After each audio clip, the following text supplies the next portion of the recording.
A paz do Senhor, irmãos, estamos aqui mais uma vez no Madecast, trazendo mais um bate-papo no nosso canal, a Assembleia de Deus em Jardim Botânico, do Ministério Jardim Colorado. Estamos aqui com Presbítero Tiago Lima, Ministério de Vila Aurora. E o nosso irmão, apresentador junto comigo, Amaury. E hoje estaremos trazendo um encerramento sobre missões.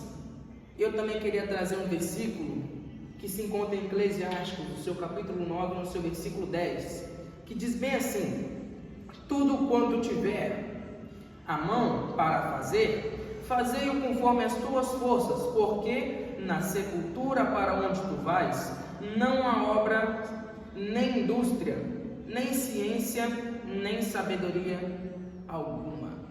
E é sobre isso que iremos tratar hoje. E fique com o nosso bate-papo.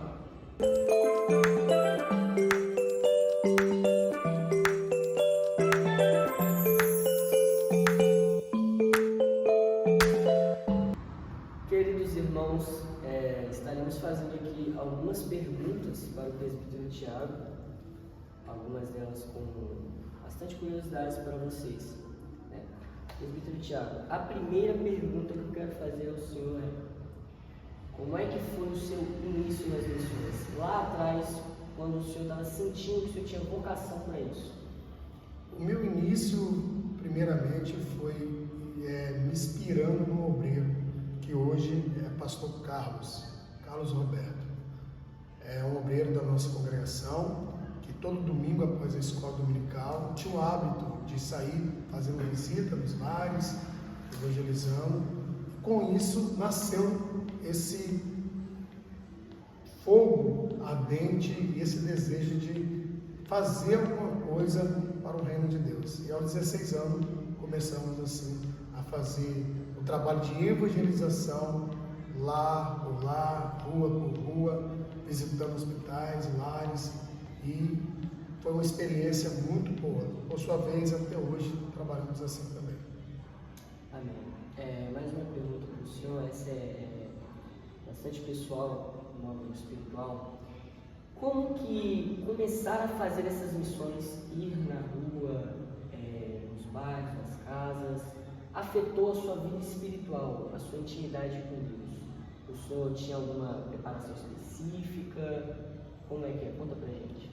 É interessante essa pergunta, Maurício, porque nós aprendemos com o próprio Senhor Jesus que antes dele enviar os discípulos, ele ficou com os seus discípulos por um período, ensinou a palavra aos discípulos, ensinou os discípulos a como orar, ensinou os discípulos como jejuar, ensinou os discípulos o dever de perdoar e ensinou os discípulos também a ter autoridade no mundo espiritual. Então eu tive um professor, e ele me orientou muito. Por exemplo, sempre que nós tínhamos um evangelismo agendado, naquela semana nós tirávamos 3 dias da semana para estar jejuando, líamos a palavra do Senhor e orávamos também. Haja vista que quando você sai para o campo evangelístico, o campo missionário, você está invadindo o espaço do inimigo. Então, se você não estiver preparado, você, além de envergonhar o Evangelho, você vai passar vergonha e até mesmo corre o risco de se abater na fé.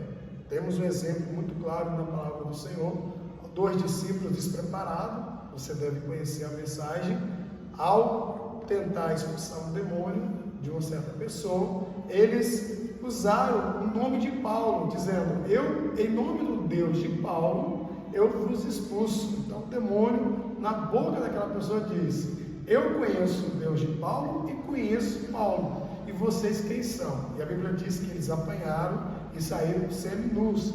Ou seja, o compromisso, a intimidade e a autoridade tem que ser buscada de forma individual. Você tem que se espelhar em alguém, mas é você que tem que buscar as ferramentas próprias, como diz lá no livro de Efésios, capítulo 6, verso 10.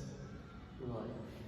Para a continuação, então, pegando essa mesma levada de já estar fazendo missões, eu quero perguntar para o senhor se o senhor já teve alguma experiência fora do país, fora do estado, e se sim, Como é que foi esse início? Se o senhor teve que fazer algo específico para poder fazer isso, se preparar de uma maneira diferente de como se preparava antes? Explica pra gente.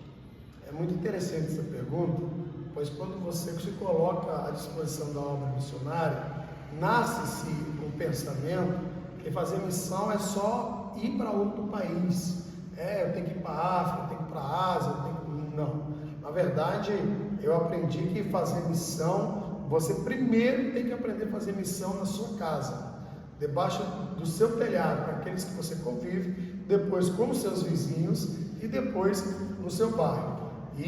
Mas como todo obreiro que almeja fazer uma coisa para o reino do Senhor, eu sempre tive esse desejo sim, de conhecer outros países para fazer a obra do Senhor. E o Senhor me deu esse privilégio no ano de 2006.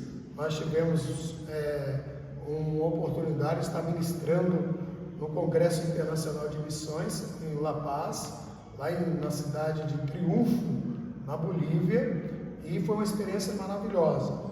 Isso foi o único país que, por enquanto, ainda o Senhor permitiu chegar com o objetivo de ministrar a palavra, com agendamento, né?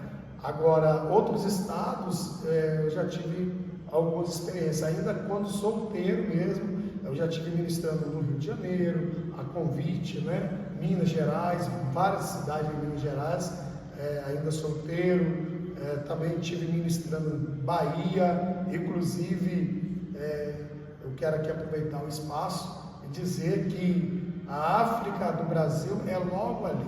Estive agora no sertão baiano, lugar muito sofrido, carente, lugar onde nós passamos ali com a equipe de 5 obreiros.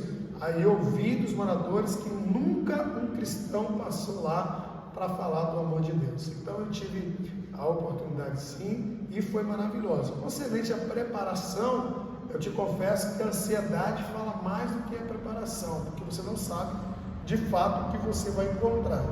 Mas uma coisa é certa, como o nosso irmão Arthur aqui leu, né? A Bíblia nos orienta a fazer tudo que chegar às tuas mãos conforme as tuas forças, né? Então, você não pode perder a oportunidade de se preparar. Mas se a oportunidade de ir bater na sua porta, vá, e no caminho o Senhor vai te capacitar. Eita glória!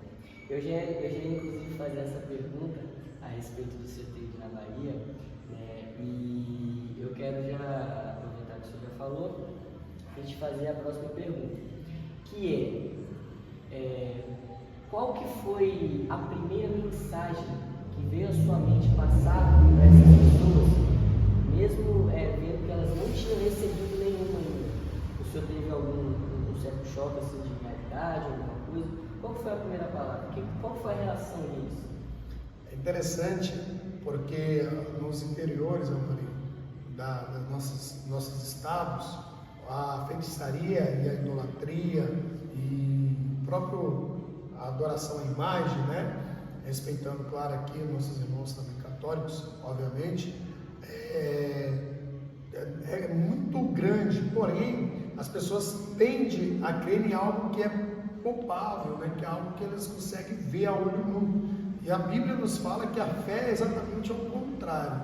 Então a primeira mensagem concernente a chegar numa cidade, ou no caso lá no sertão da Bahia, para ministrar a palavra, foi exatamente falar sobre o amor do próprio Deus em João 3,16. Mostrar ali o sentimento real e o objetivo real. Porque o versículo 16 mostra quando Deus enviou o seu Filho e para quem e por que Deus enviou. Porém, as pessoas param ali no versículo 16. Mas se você ler no versículo 17, você vai ver que está bem claro, dizendo que ele foi enviado para salvar e não para condenar. Então as pessoas têm muitas das vezes têm mais medo do inferno do que mais gratidão pelo sacrifício de Jesus. Então a primeira mensagem foi trazer essa valorização do amor de Deus através do sacrifício de Jesus. Agora, no centro da cidade, que já era um lugar mais populado, né, um lugar mais populoso ali, um lugar mais movimentado, nós já usamos outra mensagem, que é a mensagem das duas igrejas, da igreja que está dentro do templo e da igreja que saiu de dentro do templo, usando a parábola do filho pródigo. as duas mensagens, as duas igrejas tinham algo em comum. O quê? A presença do Pai. Um sentiu falta depois que perdeu. O outro, mesmo estando na presença, nunca teve de fato a comunhão com o Pai. Então nós mostramos para aquele povo que só acreditar em um Deus que pode abrir porta, que pode dar riqueza, que pode curar, não é o suficiente. Que eles tinham que entender que o maior interesse do Senhor era fazer uma aliança com eles, trazer eles como herdeiro. E o herdeiro, ele não fica com as mesmas roupas de escravo, de servo. O herdeiro, ele usa um anel, que é uma aliança, é um pacto, é uma identidade. Ele usa umas roupas apropriadas, que é a roupa que nós falamos de quem vai morar no céu, né? E nós trouxemos esse tema para a cidade, né? Agora na cidade, para não trazer aquele debate, aquela briga entre as religiões ou entre as denominações, trazer uma realidade para toda aquela cidade. Foi até numa praça pública, que o maior interesse do Senhor é que todos, além de estar na presença do Pai, possam valorizar a presença do Pai, para assim então ter direito da herança do Senhor, que é a vida eterna, a qual nós almejamos. Eita glória! A próxima pergunta que eu vou fazer já condiz com essa, porque o Senhor disse que eles não tinham recebido a mensagem ainda, que ninguém tinha se atentado a ver isso. O Senhor chegou lá, foi o primeiro, né? Segundo eles mesmos disseram. Então eu quero te perguntar se isso afetou, se essa missão ela afetou o seu espiritual, a sua maneira de pensar. Por quê? Qual que é o intuito dessa minha pergunta? Porque a gente vê andando pela rua, né, acredito que você de casa também veja bastante, que praticamente usar essa fala, você está sempre vendo uma igreja, né? Você olha ali tem uma igreja, olha aqui tem uma igreja, então aqui é algo que a gente tem muito acesso, né? A gente olha assim, às vezes pensa, não está porque não quer, né? Às vezes a gente pensa isso como ser humano. Aí eu quero te perguntar se essa escassez deles, da palavra do Senhor, se isso afetou a sua maneira de pensar como missionário. Com certeza. E quando eu disse que nós tivemos em lugar no sertão que pessoas afirmaram que nunca teve um cristão pregando para eles, eu me refiro ao interior daquela cidade. O centro da cidade, a capital, né, movimentada, aí já tem igreja, poucas, mas tem. Mas o sertão é muito grande. Só para você ter uma ideia, do centro da cidade, a cidadezinha mais próxima no mato adentro é 26 quilômetros. E é só estrada de chão, então as pessoas não têm esse cuidado de explorar o campo. E com certeza afetou muito. Eu costumo dizer que dessa última experiência que eu tive no mês de julho, com a equipe missionária, me fez mais crente. Eu ministro desde os 16 anos, porém a minha mensagem e a minha forma de ministrar dentro do templo mudou radicalmente. Hoje eu entendo que nunca foi tão sério a necessidade de nós, como pregadores, Arthur também que ministra, ter esse cuidado de trazer um interesse maior da igreja local, de se preparar para aproveitar as oportunidades. Como você mesmo disse, tem muito templo, mas o que nós precisamos é de igreja. Templo tem muito, mas igreja tem pouco. E a igreja é formada por pessoa. E às vezes nós nos acovardamos, é bem verdade, mas na verdade eu aprendi que a mensagem é um ato de amor. Então me afetou sim, positivamente. E tem uma coisa que eu tenho certeza que todos estão se perguntando, que eu mesmo estou me perguntando, que é qual foi a reação deles. Se sentiu amados. Nós temos vídeos de pessoas chorando. As pessoas não queriam deixar nós sair dentro da casa. Não, fica aqui, almoça com a gente, janta com a gente. Eles se sentiu amados, valorizados, porque uma equipe se disponibilizou de ser de conforto, né? Porque essa é a verdade. Nós que vivemos aqui no conforto, né? E ter no meio do mato, onde só tem mato mesmo, literalmente, a terra seca, e ministrar a palavra de amor. Eles se sentiram amados. Muita glória. Agora, na minha pergunta de Rabi, O senhor, o seu ministério, gostaria que o senhor reúne, ele tem alguma ação de missões, algum PIX, se eles têm conexões com outros países para poder fazer missões? Eu louvo a Deus, talvez você, Arthur, jovens, né, ainda não precisam entrar nessa área, que é a área de ministérios, né, um é o Ministério X, outro é o Ministério Y, né, e você falando isso no canal, o ministério de vocês é interessante. O Ministério de Belo Aurora, temos como pastor presidente Adão Carlos de Oliveira, é um ministério missionário. E sim, hoje nós temos um missionário na Índia, nosso missionário, um casal de missionários lá na Índia já há alguns anos, né? Temos missionário na África, né? Temos missionário também nessa localidade que eu fui, com a equipe no sertão da Bahia, mas também temos missionário agora no sertão do Piauí também. Então nós temos aí, fora do país, na Bolívia, na África e na Índia também, nós temos sim. E o Ministério Missionário do Campo de Aurora chama-se Ceifeiros em Chamas. Você pode entrar aí na rede social e pesquisar, Ceifeiros em Chamas. É o nosso ministério de missão do campo de Belo Aurora.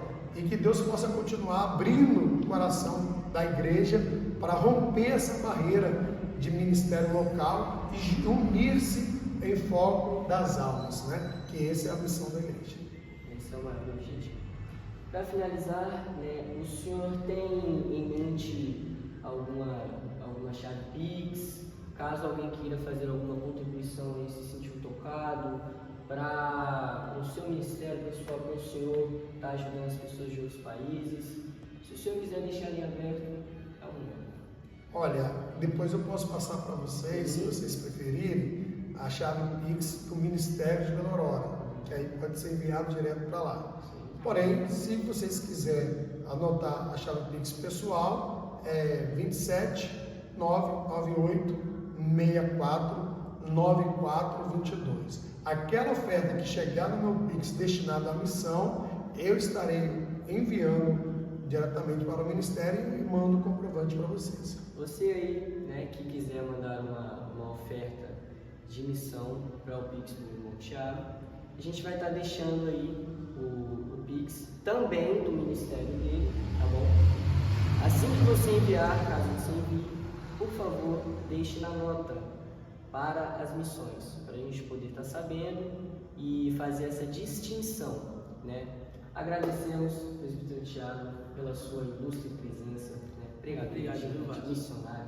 Eita glória. Me sinto honrado pelo convite. Muito obrigado. Deus abençoe a sua vida. E esse é o nosso encerramento de mais um bate-papo sobre missão, hoje trazendo missão para fora. E eu peço para você que gostou desse vídeo, que tirou muitas dúvidas, coloque aqui embaixo alguma outra dúvida que você tiver, para a gente estar trazendo em outros bate-papos, alguma sugestão de bate-papo, coloca aqui embaixo. Eu te peço que você também se inscreva, ative o sininho da notificação e dá o like se você gostou desse vídeo. Amém? E fique daqui a alguns dias com o nosso próximo episódio. E agora estaremos encerrando com a nossa oração. Eu peço para que os demais fiquem de pé, mas estamos orando. Eu convido você que está aí na sua casa também, está orando conosco. Eu peço para o nosso irmão Maurinho, que está levantando pela manhã oração. Olhos fechados em reverência à oração ao Senhor. Grande Deus, glorioso Pai, muito obrigado, meu Senhor, por mais esse episódio que o Senhor nos conduz, meu Deus, a falar da sua palavra. Agradecemos, meu Senhor, pela vida de cada uma dessas pessoas, Pai, que está aqui vendo o seu vídeo, Pai. Agradecemos, meu Deus, por mais essa oportunidade que temos de estar levando a sua palavra. Faça, meu Senhor, com que essa palavra chegue aos ouvidos e seja guardada no coração de cada um que assistir esse vídeo. Pai querido, te agradecemos poderosamente pelo Senhor estar levantando cada vez mais missionários para a sua obra, Deus. Assim agradecemos e te louvamos, Deus. No nome do Senhor Jesus Cristo. Amém. Amém.